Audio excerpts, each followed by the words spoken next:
Selamat pagi Bapak Ibu, saudara-saudara sekalian. Selamat datang di tempat pelatihan kita pada pagi hari ini. Sebelum kita memulai pelatihan kita pada pagi hari ini, seperti biasa, mari kita berdoa menurut ajaran dan kepercayaan kita masing-masing. Mari kita berdoa. Doa selesai. Latihan pada pagi hari ini saya sebagai instruktur. Perkenalkan, nama saya Rinaldo J. Berisa, alamat tinggal di Balai Pustaka 5 nomor 4 Rawamangun. Kemudian pendidikan S1 Ekonomi Universitas Kristen Satya Wacana Salatiga. Kemudian S2-nya Magister Manajemen Universitas Persada Indonesia YAI Jakarta. Pengalaman pekerjaan saya sebagian besar saya habiskan di Bank Danamon. Sebagian besar di risk rating. Kemudian mengawali pekerjaan saya di Bank Danamon sebagai account officer. Kemudian selanjutnya pernah menjabat sebagai pimpinan cabang Bank Danamon Rengas Dengklok, pimpinan cabang Bank Danamon Cikampek, collection agency manager, asset liquidation manager Jawa Barat, kemudian regional collection manager Cirebon, micro banking manager Kebayoran Lama, dan terakhir recovery manager Jakarta. Sebelum akhirnya saya pernah di Bank Danamon. Ini nomor telepon saya, alamat email saya. Oke. Sebelum kita memulai, ada tata tertib yang harus kita ikuti dan kita pahami bersama. Yaitu kita hadir di tempat ini on time. Nanti kita ada waktu istirahat kembali lagi juga tepat waktu. Ada rules yang harus diikuti ya. HP yang tidak boleh ada sound, tidak boleh berbunyi. Kemudian tetap di meja ada nama, akan memudahkan kita memanggil. Tidak ada komunikasi atau phone yang dilakukan komunikasi ya. Bila mana ada yang ingin bertanya, silakan bertanya, silakan angkat tangan. Nah, terhadap ruangan pada pagi hari ini, ruangan jika penerangan kurang, mohon saya diberitahu. Kemudian juga menjaga kebersihan dan kerapihan meja. Kemudian lantai sedikit licin, hati-hati ketika melakukan aktivitas. Kemudian perhatikan kabel-kabel di sekitar, jangan sampai mengganggu.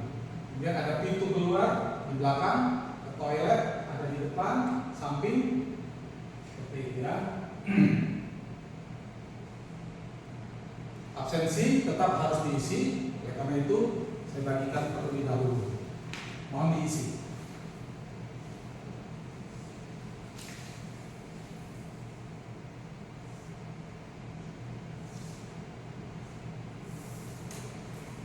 Tanda tangan dan anggaran.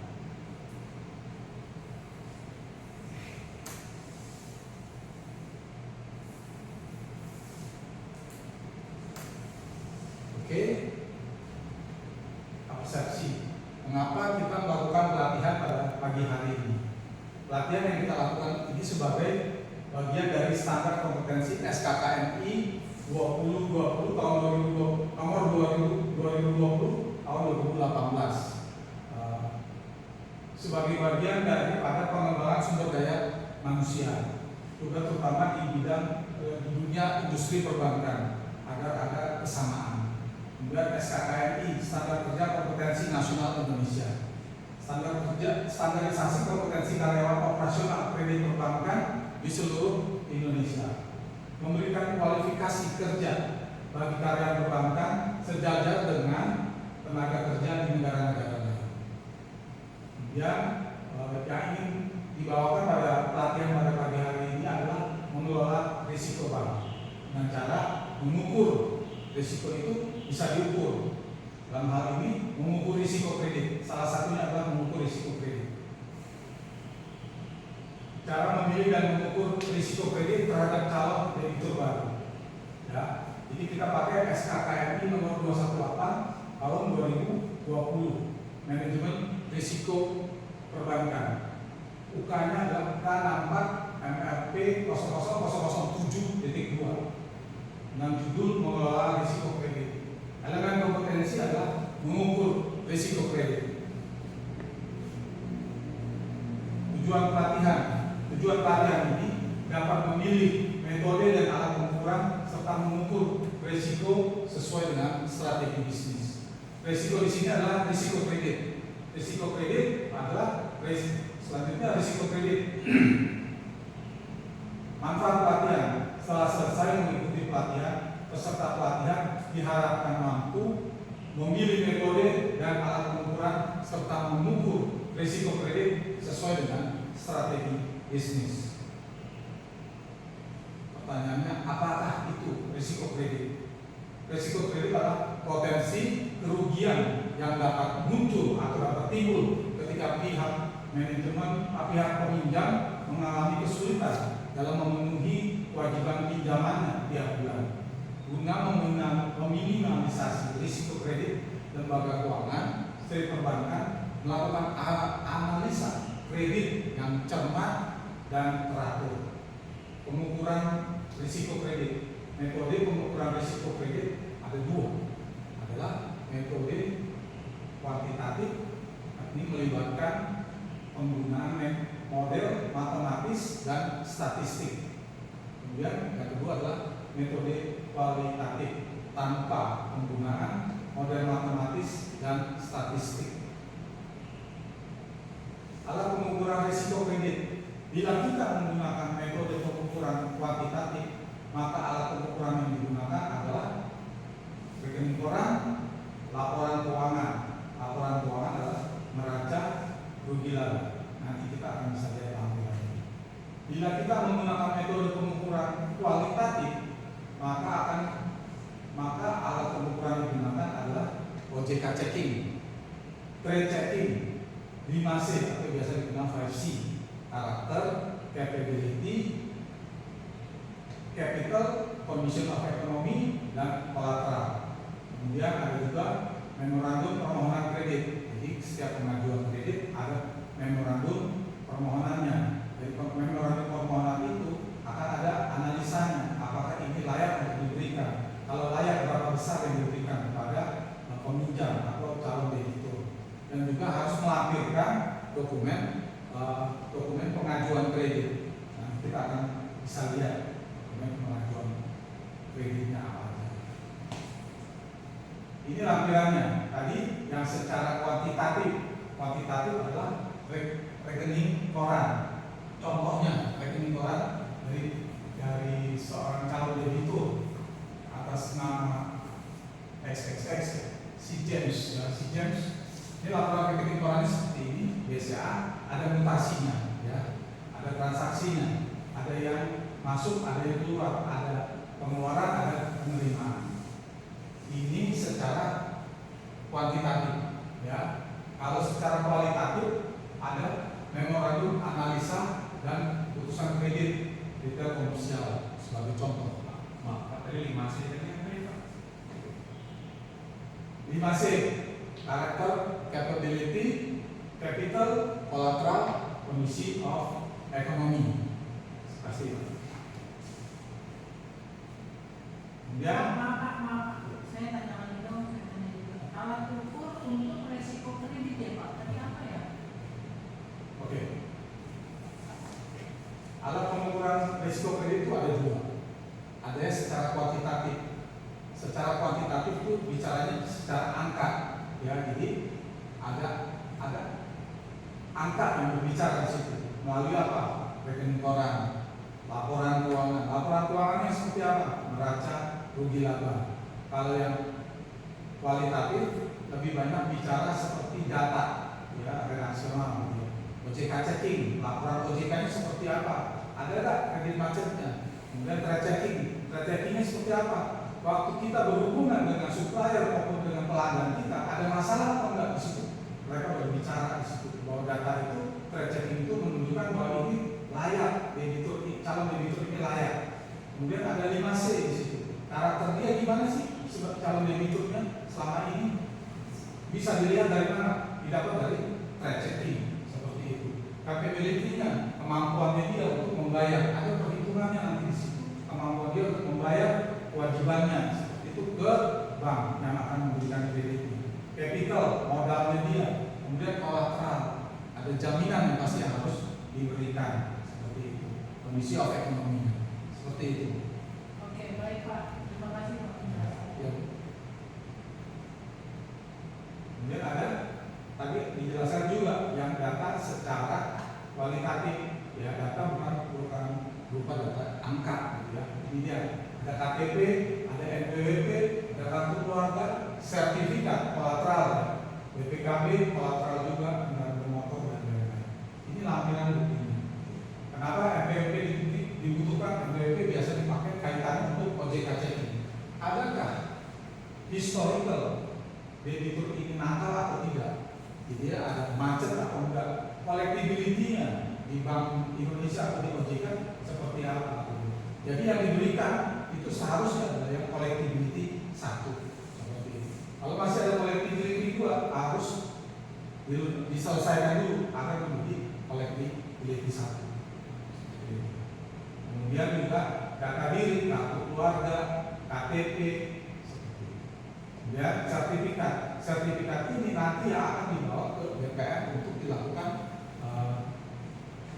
pemeriksaan, ya, dilakukan checkingnya, checking sertifikat, apakah sertifikat ini dijaminkan ke bank lain atau sertifikat ini ada bermasalah atau seperti apa, gitu ya.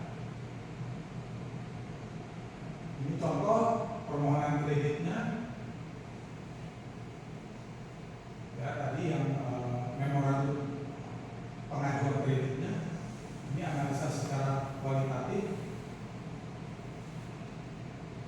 tidak termasuk dalam daftar income BI itu yang tadi bilang OJK checking ya. Analisa karakter tadi kan pertanyaan dari Pak Wawan seperti itu juga di masih ada juga di sini ya secara kualitatif. Analisa secara kuantitatif neraca, salah satunya neraca juga terlihat angka penjualannya, asetnya, aset lancarnya, kas di bank, dia ada surat-surat berharga yang bisa dicairkan sewaktu-waktu atau adakah piutang dagang dulu.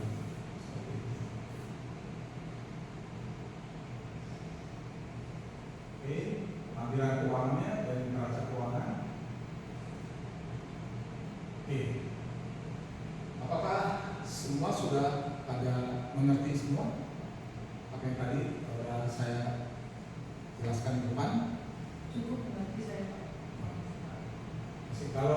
Kalau seperti itu, saya akan mengajak akan memberikan pertanyaan yang untuk bisa langsung dijawab ya, oleh Bapak Ibu sekalian. Oke, pertanyaannya. Sebutkan 2 alat yang digunakan untuk mengukur risiko kredit bila mana menggunakan metode kuantitatif. Saya coba jawab ya Pak. Ini tadi pertanyaan saya. Kalau tidak salah, alat yang digunakan untuk mengukur risiko kredit dengan menggunakan metode kuantitatif ada 2 Pak. Mutasi rekening atau rekening, satu. Kedua yaitu laporan keuangan dengan neraca rugi seperti itu ya Pak ya. Mungkin itu Pak jawaban dari saya. Mari kita lihat jawabannya ya. Betul ya. Jawaban dari Bu Ferda adalah demikian sesuai dengan apa yang tadi terlampir ya. Dari ini orang, laporan keuangan berisi neraca dan rugi laba. Neraca berisi asetnya beliau, utang dan modalnya. Neraca rugi laba adalah penerimaan dan pengeluaran. Betul ya. Kemudian yang kedua,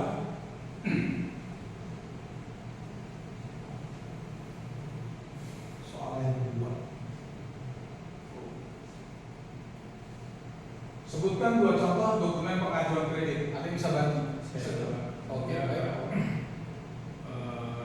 KTP mungkin ya, NPWP dan kartu keluarga mungkin Pak. Ya, mari kita lihat ya.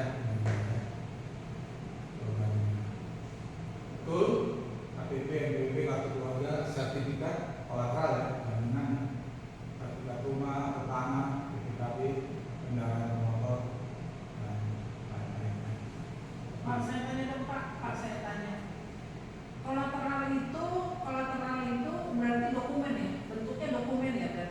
betul, betul. Sertifikat. Semua yang namanya dokumen maksudnya kolateral ya Pak? Iya. Oke. Kalau misalnya rukuk gitu Pak? Sebentar, saya kasih contoh ya. Oke. Boleh, boleh. Ini namanya dengan sertifikat. Oh iya Pak. Ini sertifikat.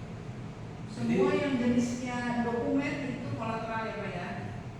Dokumen kolateral, dokumen jaminan. Jaminan. Yang Bentuknya bisa dijaminkan sertifikat ya, bentuknya sertifikat. Atau BPKB kalau kendaraan bermotor, tapi kalau fix aset sertifikat. Ruko, tanah, bangunan biasa, perumahan, sertifikat seperti itu. Harus bentuk sertifikat ya Pak? Ya, Oke. Kalau misalnya nih kayak beberapa tempat itu adanya seperti kayak giring gitu boleh nggak ya Pak? tergantung dengan kalau giring tidak karena kan Nggak bisa ya? tidak bisa. Jadi sudah ada sertifikatnya. Bentuknya sertifikat. Iya. Baik Pak. Baik. Terima kasih Pak. Terima kasih. Silakan Pak.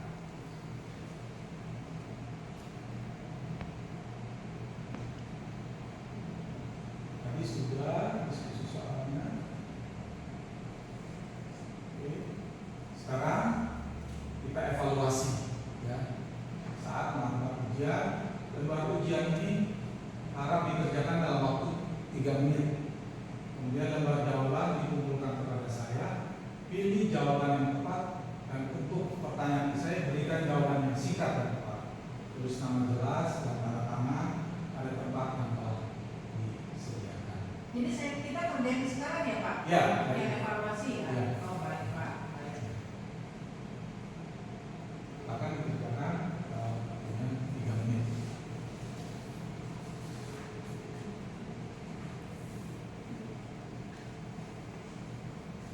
Oh. Baik Pak. Kita kerjakan.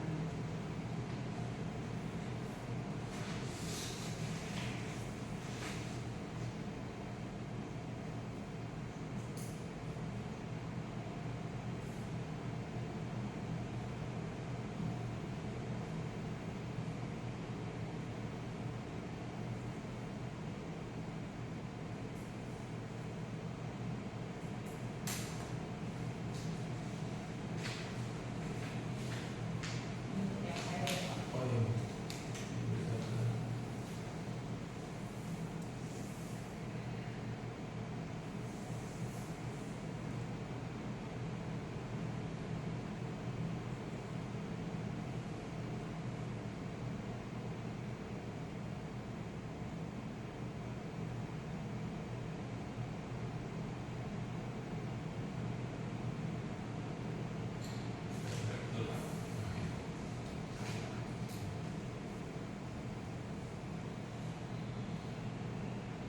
Oke. Kesimpulan setelah pelatihan saya dapat menyimpulkan bahwa peserta mengerti tentang cara memilih metode dan alat pengukuran risiko kredit sesuai dengan strategi bisnis. Betul, Pak. Terima kasih Pak.